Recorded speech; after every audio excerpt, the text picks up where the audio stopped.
Na série de entrevistas que tenho feito aqui no meu canal com os sacerdotes da Igreja Católica. Hoje eu tenho a alegria de vir aqui na Paróquia Coração de Jesus, em Porto Alegre, conversar com o pároco, o Padre Jacques Rodrigues, que também é pároco da Paróquia São João Bosco, e vamos agora conversar um pouco sobre temas da Igreja, falar um pouco de sua caminhada vocacional, da vida aqui da comunidade. Padre Jacques, muito obrigado, é uma alegria a gente poder ter esse bate-papo. Uma alegria da minha parte também, e que Deus abençoe todos os que nos acompanham. Padre Jacques, eu queria que o senhor começasse contando um pouco do seu processo vocacional. Como é que se deu o seu chamado, o seu despertar para o sacerdócio? É uma história bastante interessante, assim, porque desde pequeno eu não sentia, assim, como muitos, o chamado vocacional já desde a infância ou da adolescência. Eu sou de família católica, pai e mãe católicos. Desde pequeno fiz a minha caminhada na igreja, como a maioria das crianças, a catequese de primeira comunhão, e depois na adolescência a catequese de crisma. Na época o costume é que a crisma acontecia quando os jovens completavam ali em torno dos 14, 15 anos. E a catequese de crisma, eu confesso que fiz assim, goela abaixo, porque o pai dizia, não, tu tem que fazer a catequese de crisma porque vai precisar um dia para casar.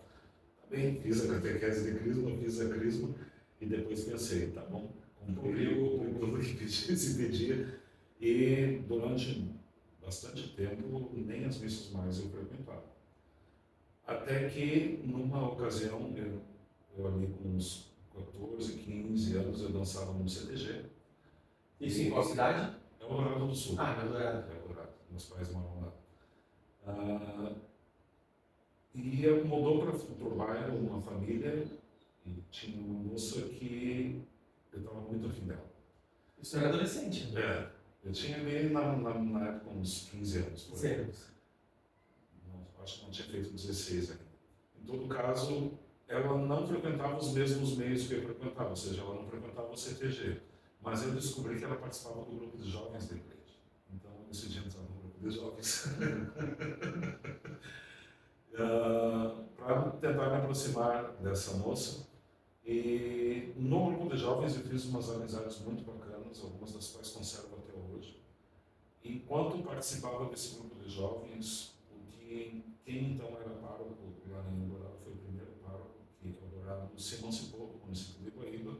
Então é um município relativamente jovem, e a paróquia de Nossa Senhora Medianeira foi desvinculada da paróquia Nossa Senhora do Livramento de Guaíba, porque antes todas as comunidades lá em Eldorado eram capelas de Guaíba.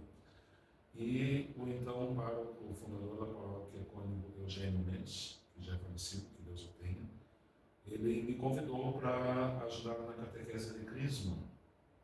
Ironia do destino, eu que fiz a minha crisma sem Eu sei catequista de crisma. Eu disse, padre, mas eu lhe confesso, eu não sei o que transmitir para os jovens, porque eu mesmo fiz a minha catequese muito mal feita.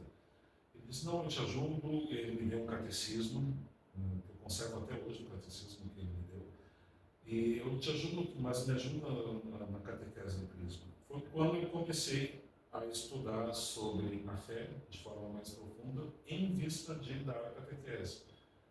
E posso dizer assim, como os discípulos de Emaús, o coração ardia enquanto eu estudava, enquanto eu estava lidando catequese. E quando eu tinha já 18 anos, não sei se já completos ou não, o padre Eugênio me perguntou do nada, tu nunca pensaste em ser padre?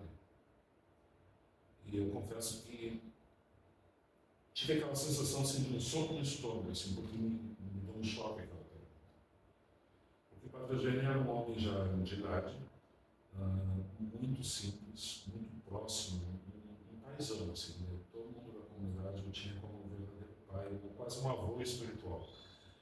E a forma doce e ao mesmo tempo séria com que ele me fez a pergunta, me olhando nos olhos, me tocou. E aquela pergunta ficou ecoando na minha cabeça por dias. E aí eu então respondi para o padre que poderia conhecer o seminário. Quando eu comuniquei em casa para o pai e para a mãe que eu queria conhecer o seminário, a primeira pergunta que meu pai fez foi: se tu for padre, quem é que vai dar continuidade no sobrenome da família? Aí diz, bom, o senhor tem mais 2 filhos, se vira com eles. Isso foi no ano de 1995, quando então participei de alguns encontros cairosos no Seminário de São José em Gravataí, e no ano de 96 entrei no seminário, no propedêutico também em Gravataí, e no final de 2004 fui ordenado sacerdote. Dezembro de 2004, né? Dezembro de 2004. Vai fazer 21 anos então. Isso. Padre, como é que foi essa experiência sua como seminarista? Foi uma experiência muito boa. A quem pensa no sacerdócio e leva em consideração achando que é uma coisa interminável, são 9 anos de formação entre o propedêutico e o sacramento da ordem, passa muito rápido. Porque no seminário nós nos encontramos com outros rapazes que estão no mesmo processo de discernimento, com as mesmas dúvidas, com as mesmas angústias. Então, a amizade e o acompanhamento dos formadores é muito importante. Em alguns momentos em que eu tive dúvida se seguia adiante ou não, nesses momentos todos, os formadores que a providência divina dispôs que naquele momento da história estivessem no seminário me ajudaram muito, muito mesmo, devo muito a eles. E padre, tu te ordenaste em 2004, aí já se vão 21 anos de estrada. Eu te considero um dos melhores pregadores da Arquidiocese de Porto Alegre. Conheço alguns. E eu queria te perguntar se pregar a homilia sempre foi algo assim que te chamou a atenção para estudar, para poder falar para o povo, ou foi algo que tu foi trabalhando ao longo dos anos? Eu lembro da primeira vez que eu tive que falar em público, foi quando o catequista de Crisma chegou a celebração da Crisma da turma que eu preparei. E eu fui escolhido para fazer o comentário da missa. Na época, quem foi crismar lá foi na comunidade de São Pedro, onde moram meus pais, na paróquia Nossa Senhora de Belém, do Rio Grande do Sul, foi Dom Tadeu Canelas, que era bispo auxiliar de Porto Alegre. Marcos, eu tremia com uma vara verde. Isso que tinha os comentários prontos ali no folheto, ela chegar no microfone e fazer os comentários. Eu tremia. Ela lê só. Só ler. Só ler. Eu fiquei muito nervoso. E na época, Dom Tadeu me chamou de canto, ele viu que eu dei um troço ali na hora da missa, né? Ele disse, Tchê, vai lá, calma, se tu errar, erra com classe, porque ninguém vai se dar conta. Sim. Foi o primeiro conselho que ele me deu. Vai com calma, se errar, erra com classe. Mas depois, no seminário, a gente faz nos finais de semana a pastoral nas paróquias. E ali se desafia a estar diante de um grupo de jovens, de um grupo de catequese, a fazer alguma celebração da palavra, a celebrar a encomendação dos falecidos. E somando isso, a formação que a gente tem no seminário, os professores que a gente tem de pregação, então isso vai construindo, vai dando segurança para a gente. De modo tal que, confesso que dependendo, nos primeiros anos de sacerdócio, tinha bem mais insegurança. Mas hoje, com 21 anos de padre, eu não chego ali flauteando ali, eu sempre chego com um certo nervosismo, e eu acho que isso faz bem. É bom. É bom porque significa que eu preciso pedir as mãos do Espírito Santo para que, mesmo com o preparo que eu tenha feito, com o estudo que eu tenha feito para redigir a homilia daquele final de semana em específico, de uma missa ordinária de dia de semana, eu dependo da ação de Deus para me sair bem, porque era uma via de mão dupla. Os fiéis também precisam estar com o coração aberto para receber aquilo que vai ser dito. Então não depende só de mim. Daí a necessidade de sempre, durante a preparação da homilia e imediatamente antes de fazer a homilia, pedir ao Espírito Santo que conduza a mim e aquele povo que está ali sedento da palavra de Deus, para que eu seja, como diz São João Batista, a voz. Eu não sou a palavra, eu sou só um instrumento.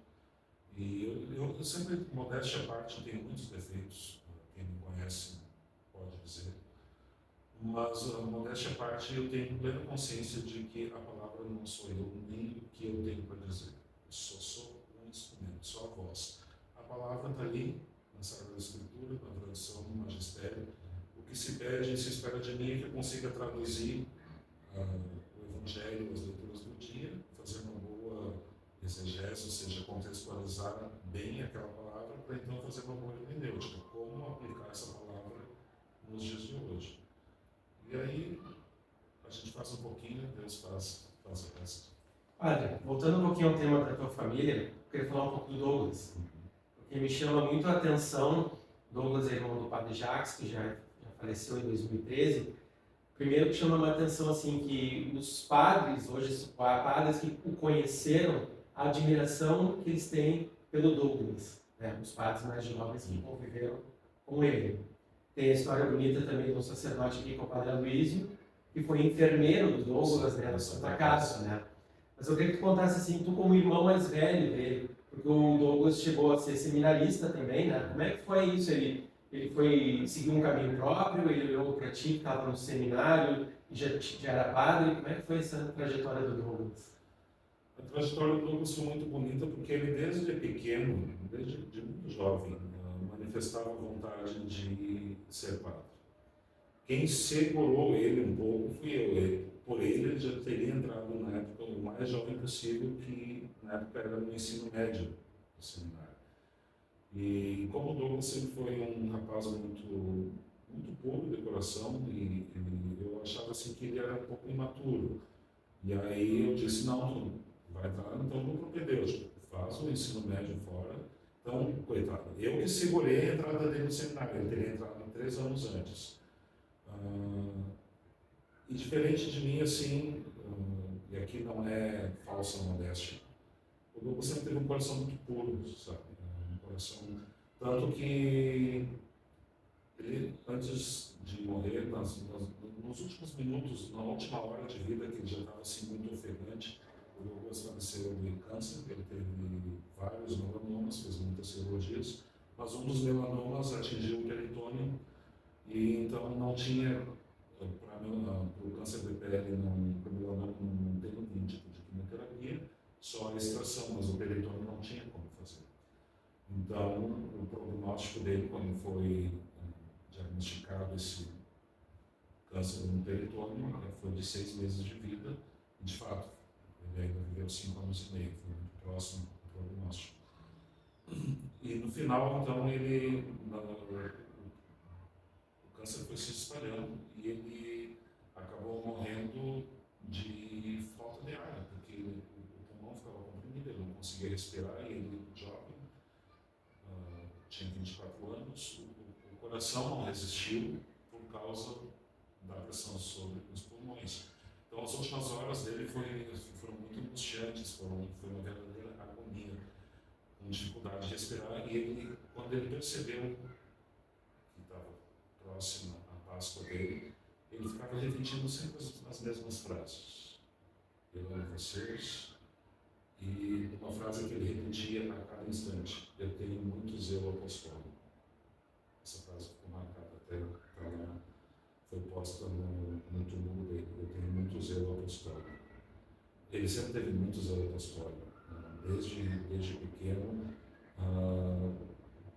Já citei algumas vezes alguma homilia, um caso de quando ele, com muitas dores, já na última, talvez penúltima semana de vida dele, ele me disse assim: meu irmão, como eu queria voltar para casa, mas voltar bem, mas já me dei conta de que não vai acontecer.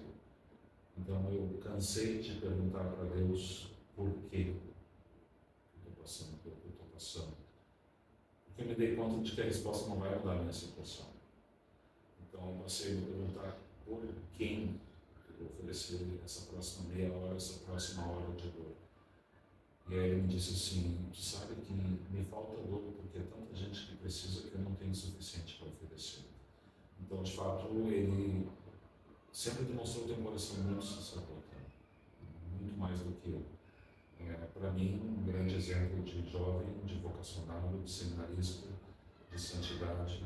E se Deus tivesse permitido que chegasse ao sacramento da ordem, teria sido um grande sacerdote. Mas como ele mesmo reconheceu, citando o que ele me disse certa feita, se Deus me quer tão cedo no céu, é porque eu acho que eu vou mais bem de lá do que faria aqui. E certamente muitas pessoas rezam por ele, né? Pedem intercessão. Né?